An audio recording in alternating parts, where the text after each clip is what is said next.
Gloire au Père, gloire au Fils, gloire au Saint-Esprit. Dans le moment béni ça, nous venons devant Fassou, nous prosterner nous bien bas devant Fassou, pour que nous soyons capables de demander bénédiction.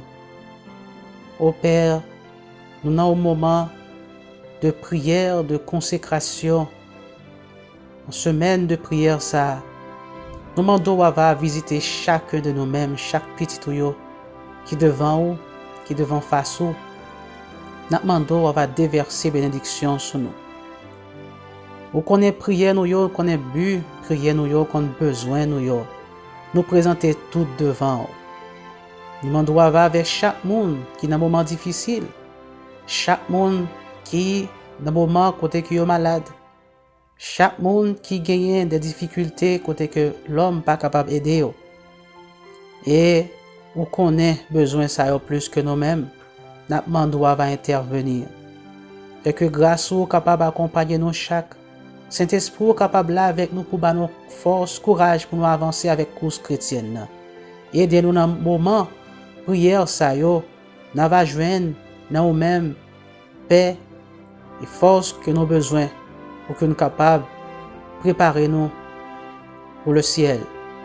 Nous demandons à continuer béni programme semaine de prière ça et fait que à la fin de programme ça nous sommes capables de joindre toute bénédiction que nous avons besoin spirituellement, physiquement et matériellement tout.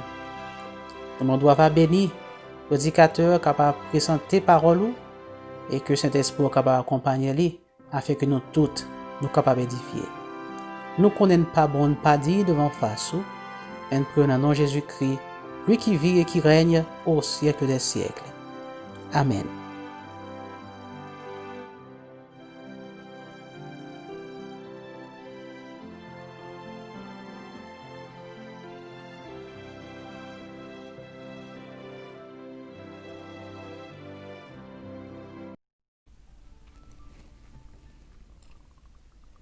Salutations chrétiennes à toute la famille adventiste du mouvement de réforme et à nos amis de par le monde. Plus que jamais, nous sommes convaincus que nous vivons au temps de la fin, dans un temps de pandémie, et il y a de plus en plus de problèmes de par le monde. Et cela nous avertit que Jésus revient bientôt. Comment devons-nous nous préparer pour le retour de Jésus ?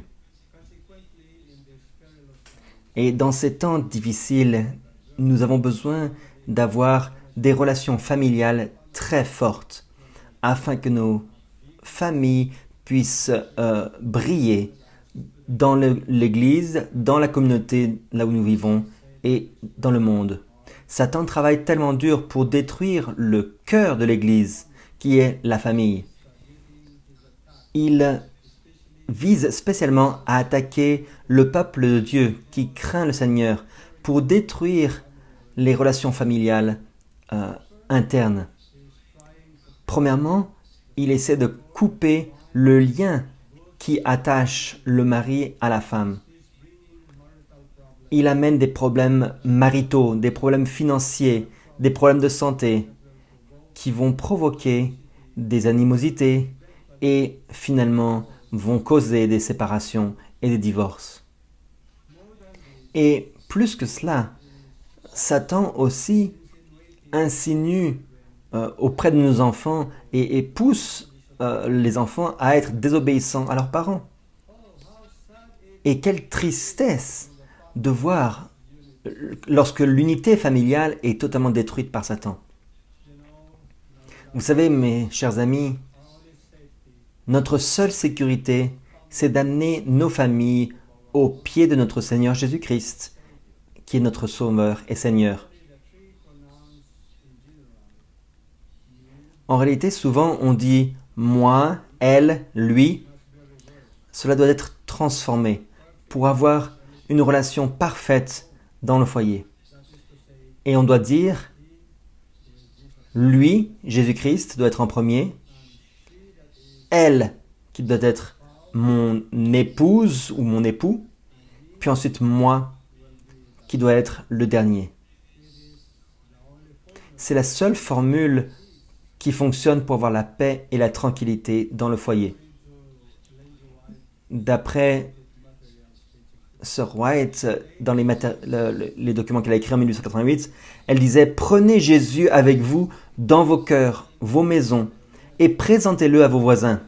Que vos familles, vos enfants voient la douce grâce de Christ à l'œuvre dans vos cœurs et le résultat dans vos caractères. » Dans Foyer chrétien, page 95, il est dit « Jésus souhaite voir des mariages et des foyers heureux. » Le roi David aussi disait dans Psaume 127, « Si l'Éternel ne bâtit la maison, ceux qui la bâtissent y travaillent en vain. Si l'Éternel ne garde la ville, celui qui la garde fait le gain en vain. » On voit ici que Jésus-Christ doit être le premier. Il doit être le centre de toute famille. Dans Foyer chrétien, page 37, il est dit « La tâche primordiale des chrétiens est de rechercher l'unité dans la famille. L'œuvre à accomplir peut alors s'étendre à tout le voisinage. Ceux qui bénéficient de la lumière ont le devoir de la faire briller en rayons resplendissants. Leurs paroles, embaumées par l'amour du Christ, doivent avoir la saveur de la vie qui donne la vie. » Un des meilleurs exemples d'unité dans la famille, c'est la famille de Noé. Au milieu de l'abomination, c'était seule la famille de Noé qui était fidèle et juste. Dans Genèse 6, versets 5 et 6, il est décrit ici la méchanceté, la malice des gens qui étaient à cette époque-là. Il dit « Et l'Éternel, voyant que la malice des hommes était très grande sur la terre, et que toute l'imagination des pensées de leur cœur n'était que mal en tout temps,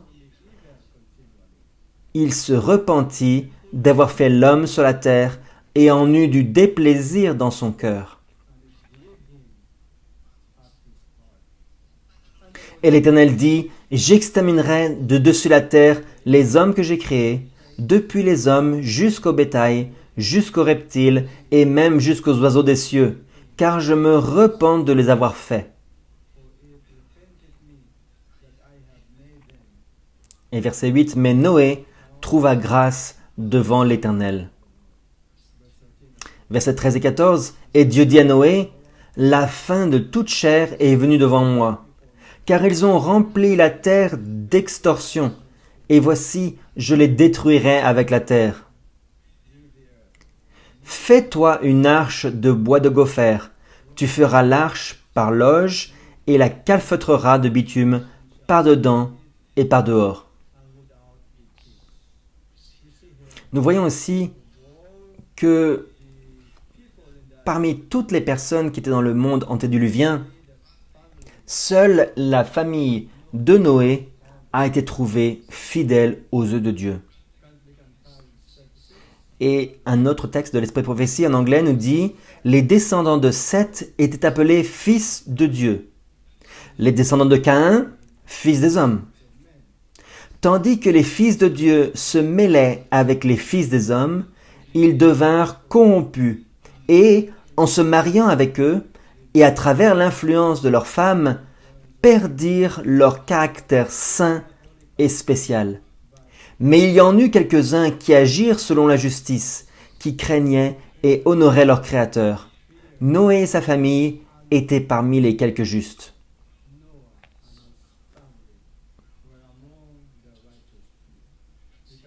On voit ici que malgré l'iniquité du peuple qui vivait dans le monde antédiluvien, Noé et sa famille étaient les quelques justes qu'il y avait.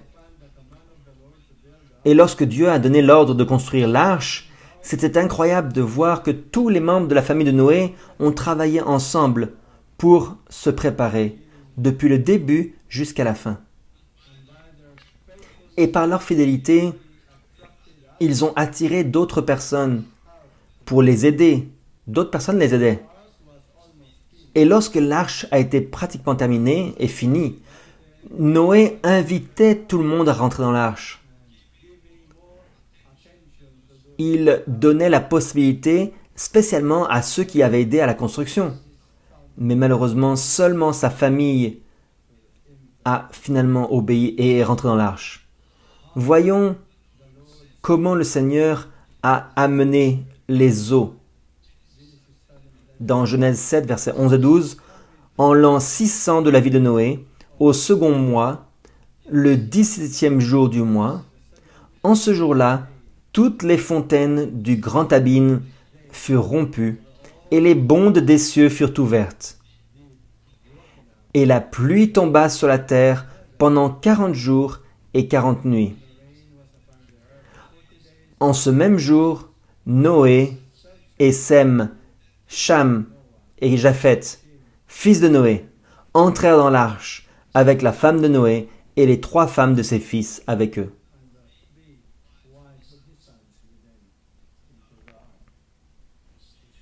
Vous voyez ici qu'ils étaient tous unis fidèlement. La famille entière a été sauvée d'une ruine éternelle que le déluge aurait amené. Et durant les plaies d'Égypte, aucune des familles des Israélites n'a été affectée.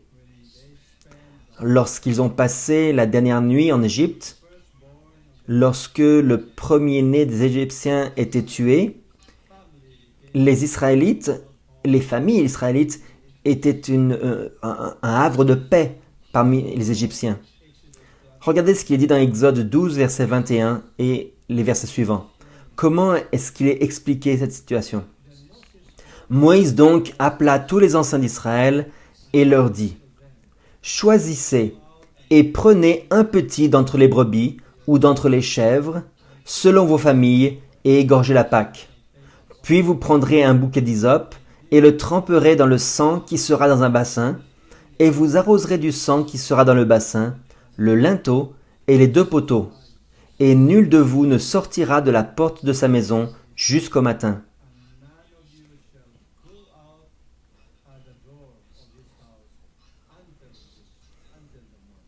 Verset 23, car l'Éternel passera pour frapper l'Égypte, et il verra le sang sur le linteau et sur les 2 poteaux, et l'Éternel passera par-dessus la porte et ne permettra point que le destructeur entre dans vos maisons pour frapper.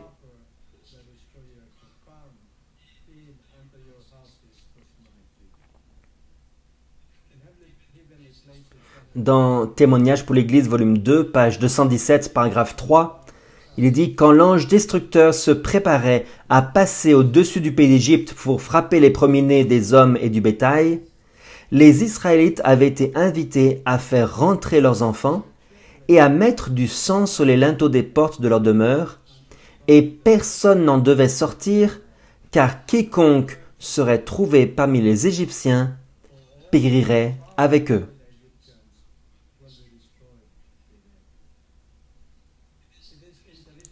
C'est intéressant de noter comment les Israélites, les parents et les enfants coopéraient en obéissant à la parole de Dieu. Aucun des Israélites ne sont sortis durant cette quarantaine temporaire qui avait été déclarée par le Seigneur durant cette nuit. L'esprit prophétique continue, il nous dit: il y eut de nombreux Égyptiens qui furent poussés à reconnaître par les manifestations des signes et des miracles ayant eu lieu en Égypte l'existence du vrai Dieu. Ils supplièrent qu'il leur soit permis ainsi qu'à leur famille de venir dans les maisons des Israélites lors de cette nuit terrifiante. Cela veut dire que les familles qui avaient obéi fidèlement à l'ordre de Dieu ont jeté un rayon de lumière non seulement sur leur famille, mais aussi sur les familles d'Égyptiens qui sont venus et qui ont vu. Les Égyptiens ont demandé, ont supplié s'ils pouvaient venir dans leur maison pour être sauvés durant cette nuit. C'était incroyable, parce que le lendemain matin, alors qu'ils se préparaient pour sortir de l'Égypte, beaucoup parmi les Égyptiens ont été convaincus que les Israélites étaient vraiment le peuple de Dieu choisi. Et ils ont décidé de se joindre à eux dans leur exode hors de l'Égypte pour aller au pays promis. C'est un exemple merveilleux de comment une famille fidèle peut amener de l'espoir auprès d'une communauté souffrante et comment il peut aider et être protégé de Dieu au milieu de toutes sortes de ténèbres et de maladies.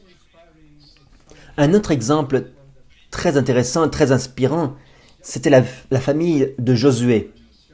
À l'époque de Josué, beaucoup d'Israélites adoraient secrètement des idoles. Josué le savait.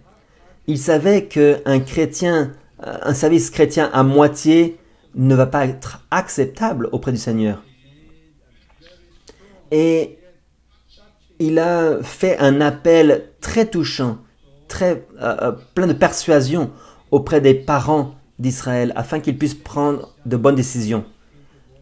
Lisons dans Josué 24 à partir du verset 14. Il est dit « Maintenant donc, craignez l'Éternel et servez-le en intégrité et en vérité. Et ôtez les dieux que vos pères ont servis au-delà du fleuve et en Égypte, et servez l'Éternel. » Verset 15. « Que s'il vous déplaît de servir l'Éternel, choisissez-vous aujourd'hui qui vous voulez servir. Ou les dieux que vos pères qui étaient au-delà du fleuve ont servi, ou les dieux des Amoréens au pays desquels vous habitez. Mais pour moi et ma maison, nous servirons l'Éternel. »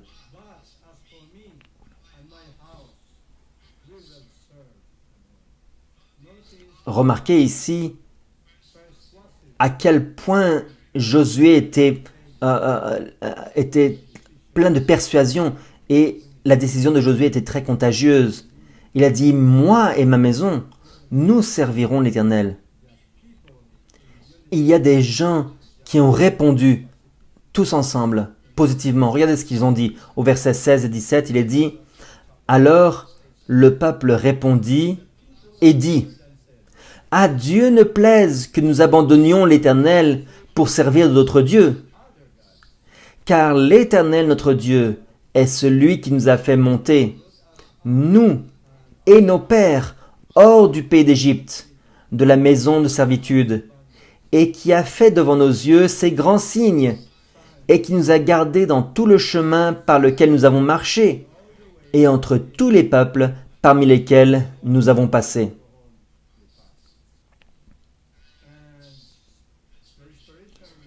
L'Esprit Prophétie, dans le journal Signe des Temps en anglais de 1886, disait « Après la mort de Moïse, Josué fut le dirigeant d'Israël. Mais malgré le fardeau que cela représentait, il ne pouvait pas oublier les devoirs qu'il avait envers sa propre famille. Il demandait si le peuple allait servir Dieu pleinement et allait garder ses commandements. Puis, il déclara avec force « Moi et ma maison, nous servirons l'Éternel. » Ceci devrait être le langage de chaque père et mère de nos jours.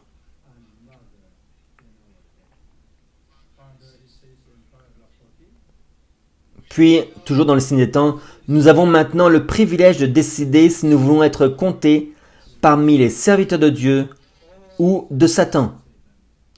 Et chaque jour, nous montrons par notre comportement quel maître nous avons choisi.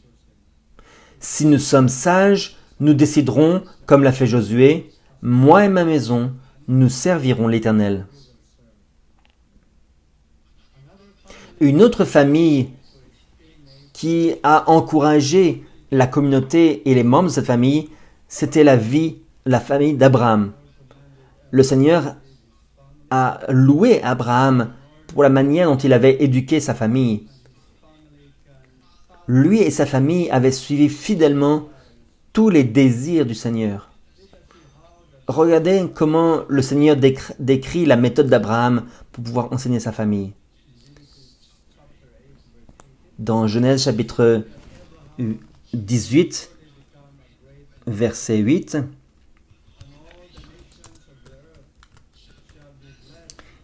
Genèse chapitre 18, pardon, verset 8, il est dit,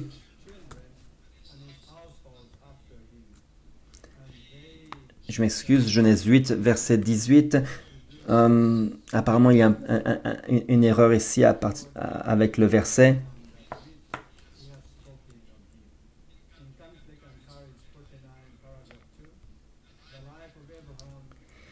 Dans le livre Conflits et courage, il est dit « La vie d'Abraham, l'ami de Dieu, était marquée par un strict respect envers la parole de Dieu. Il cultivait la religion dans son foyer. La crainte de l'Éternel imprégnait toute sa maisonnée. Il était le prêtre de sa maison. Il considérait sa famille comme un devoir sacré.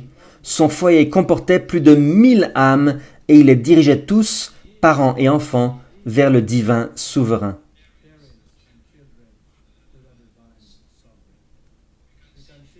Nous pouvons voir ici que Abraham, malgré le fait qu'il y ait plusieurs personnes dans son foyer, sous ses ordres, il pouvait quand même tous les amener au service du Seigneur. Imaginez plus de 1000 personnes dans son foyer. Ce n'est pas facile de contrôler 1000 personnes. Mais Abraham est resté fidèle et le Seigneur a dit que Abraham allait diriger sa maison, d'après le Seigneur. Dans un autre livre de l'Esprit de prophétie, il est dit, d'un côté, il ne permettait pas l'oppression parentale, mais il n'acceptait pas non plus la désobéissance de la part des enfants.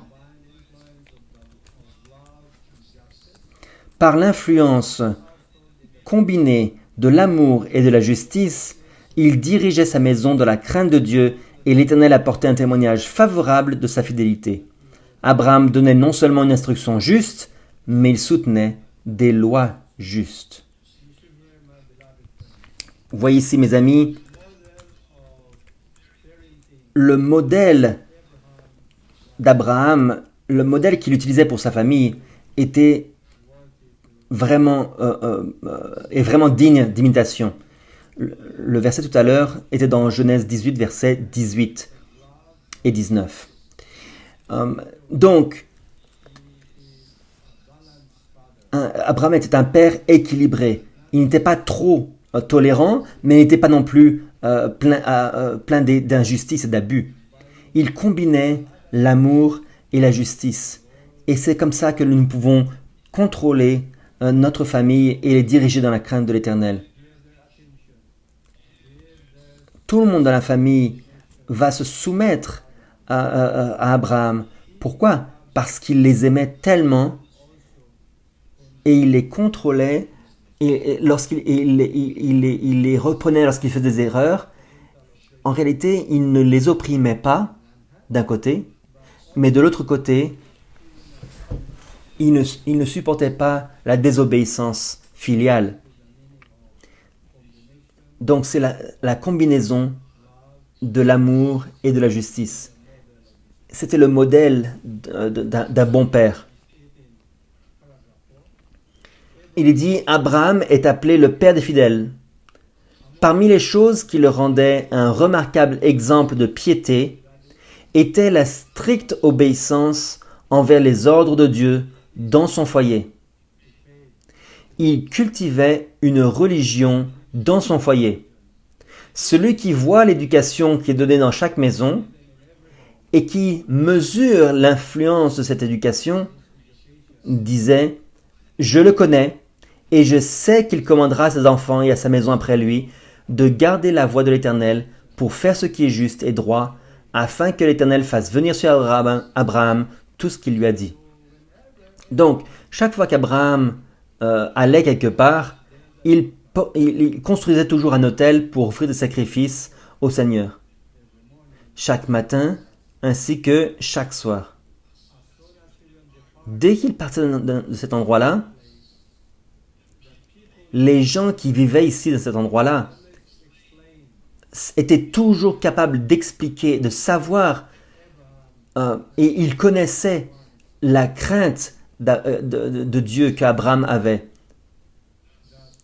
Ainsi,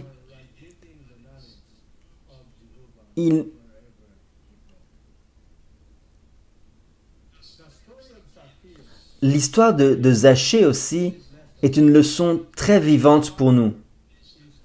Lorsqu'un père est converti, il va aussi avoir une influence énorme sur sa famille, auprès de sa famille. Lorsque le Seigneur Jésus était sur la terre, il a prêché l'évangile du royaume éternel de partout. Il guérissait les malades, il chassait les démons et il faisait de nombreux miracles. Et bien sûr, le pays entier d'Israël a été transformé. Ceux qui aimaient véritablement la vérité, ceux qui avaient faim et soif de justice, tous suivaient le Seigneur. Et Jacques, Jean, etc. l'ont suivi. Et lorsque les dirigeants juifs, les dirigeants religieux, les pharisiens, les sadducéens étaient effrayés, ils voyaient que beaucoup de gens suivaient le Seigneur, ils avaient peur qu'eux-mêmes les suivent. Ils ne voulaient pas que les gens le suivent, ils voulaient préserver leur statut social et donc ils ont commencé à l'accuser et à le rejeter en disant que en réalité son père était le père des démons, Belzébub. Et ils commençaient à le mépriser, à le condamner. Les prêtres, les sadducéens, les pharisiens étaient pleins de mépris pour lui. Et beaucoup de gens ont été trompés par ces rumeurs. Et comme ils respectaient la puissance des dirigeants, ils n'ont pas osé suivre le Seigneur Jésus. Cependant, Zachée, même s'il était le chef des publicains dans la ville de Jéricho, à cette époque-là, c'était un dirigeant officiel. Il n'a pas été trompé ou influencé par les rumeurs. Lorsqu'il a entendu dire que Jésus allait venir à Jéricho, il a abandonné sa position sociale, son statut, et il voulait simplement connaître le Seigneur Jésus. Et donc, lorsque Jésus est entré à Jéricho, il voulait véritablement le voir, mais il ne le pouvait pas, parce qu'il y avait beaucoup de gens, et il n'était pas assez grand pour voir Jésus. Alors, malgré les rires d'autres personnes et les rumeurs qui couraient sur son compte, il est monté sur un sycomore pour voir le Sauveur qui allait passer. En le voyant, Jésus lui a dit, « Zachée, descends, car aujourd'hui je dois demeurer dans ta maison. » Par conséquent, Zachée a reçu le Seigneur Jésus-Christ joyeusement. Dans Luc 19, verset 8, il est dit, « Et Zachée, se présentant là, dit au Seigneur, « Voici, Seigneur, je donne la moitié de mes biens aux pauvres, et si j'ai fait tort à quelqu'un en quelque chose, j'en rends le quadruple. » Et Jésus lui dit, « Aujourd'hui, verset 9 et 10, aujourd'hui, le salut est entré dans cette maison, parce que celui-ci aussi est fils d'Abraham. »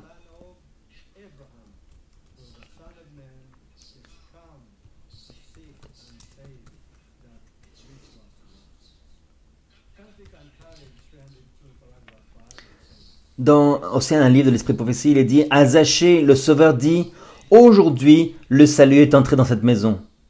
Non seulement Zachée fut béni, mais toute sa maison avec lui. Ils avaient été rejetés de la synagogue par le mépris des rabbins et des adorateurs. Mais maintenant, étant la maisonnée la plus favorisée de tout Jéricho, ils se rassemblèrent dans leur propre maison pour entendre le divin enseignant et écouter pour eux-mêmes les paroles de vie. Ce livre n'est pas traduit malheureusement en français. C'est incroyable de voir que le salut est entré non seulement pour Zachée, mais aussi pour toute sa famille avec lui. Un père converti, un parent converti, va rejeter une lumière favorable auprès de tout son foyer. Et la famille de Zachée s'est unie avec lui et ont reçu Jésus-Christ comme leur sauveur personnel. Et ils sont devenus aussi une lumière pour leur communauté. Mes chers amis, nous avons étudié l'expérience de Noé, l'expérience de la Pâque, l'expérience de Josué, celle d'Abraham, puis celle de Zachée. Nous voyons ici que le secret du succès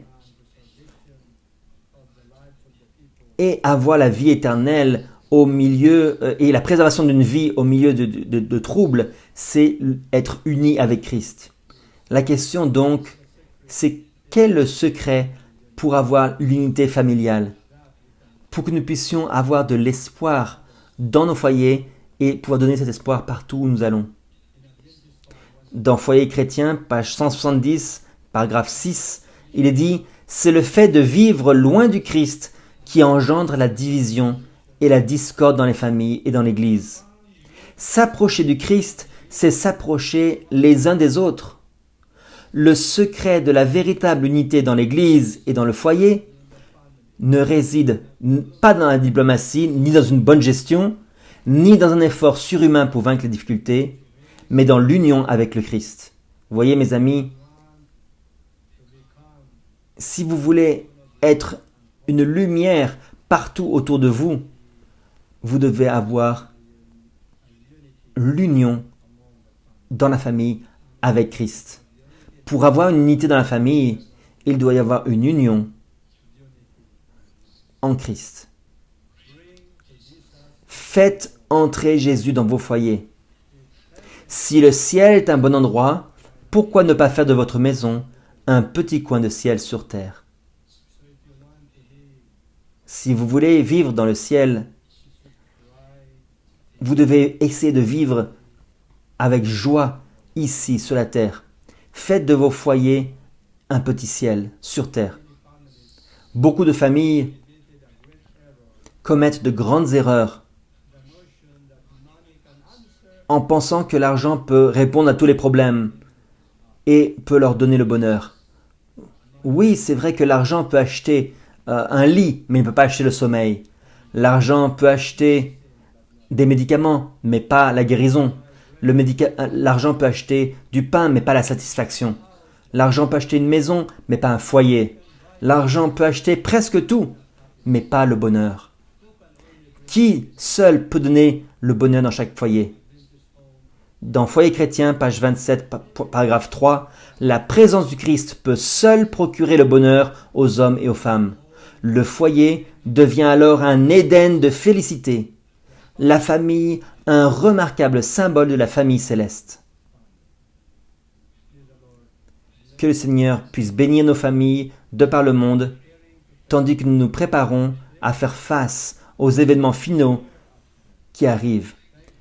Merci à tous et que le Seigneur vous bénisse.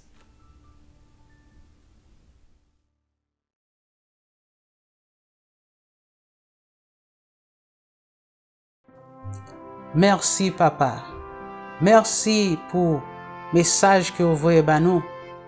Merci pour le foyer que vous établi parmi le peuple. Et merci de ce que nous connaissons qui vous avez chaque. Nous demandons à visiter chaque foyer côté que vous êtes capable de gagner des difficultés d'une manière ou d'une autre. Nous demandons à aider. Ou qu'on ait problème chaque foyer. Ou qu'on ait problème chaque madame qui a des difficultés dans le foyer. Ou qu'on ait problème chaque mari qui a des difficultés dans le foyer. Nous demandons à intervenir et faire que d'une manière spéciale, on va faire un miracle afin que côté qui a des difficultés, côté qui a des problèmes, côté qui manquait la paix, côté qui manquait amour, on mettait ça. Ou gon travail que au banon pour nous faire dans fin temps ça, qui s'est restauré l'institution ça qui est passé en bas pied. Et nous pas capable de faire sans aide, nous pas capable de faire sans que ou pas banon puissance qui est nécessaire pour que le travail soit capable de faire. N'a mando va bénir nous, n'a mando va accompagner nous, n'a mando va diriger par nous et faire que chaque foyer capable de lumière, un phare côté que capable éclairer pour que l'autre monde qui pas connaît yo capable connaître. Pour écrit que nous bénis nous avec nous, assistez nous dans faiblesse nous et ba nous force. Nous connaissons pas bon, même pour dans nom Jésus-Christ petit toi, lui qui vit et qui règne au siècle des siècles. Amen.